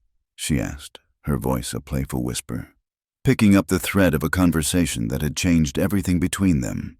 that you are falling before heaven or before me?" A slow, genuine smile spread across his face, a rare and beautiful sight. He took her hand, his fingers lacing through hers, a perfect and familiar fit. "Both," he said, his voice a low, gentle rumble. "But you are the one who helps me stand up." He did not need to say more. Their love was not a thing of grand pronouncements. It was a quiet, sturdy structure they had built together. One small, repeated act of trust and courage at a time. It was the choice, made every day, to stand together. Freedom, they had both learned, was not about being untethered. It was about knowing, deep in your soul, where you belonged. The telegraph in Dry Needle was busy now, but the messages Nora translated were no longer coded threats or corporate commands. They were orders for new seed, messages between separated families. News of a good harvest to the north. The instrument of power had become a tool of community, its metallic clicks weaving a new story of connection and hope. The seasons began to turn. The green buds on the cottonwoods opened into broad leaves, which in turn faded to the color of the autumn sun. The hogan Ashki had dreamed of for his sister was now built, a sturdy, warm home filled with the scent of her herbs and the sound of her quiet humming.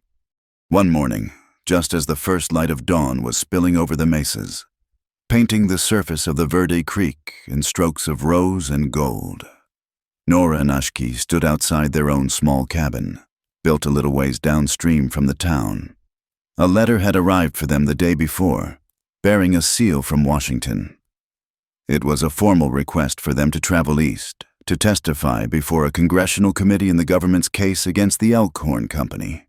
A new journey, a new fight, was calling to them. But that was a decision for another day.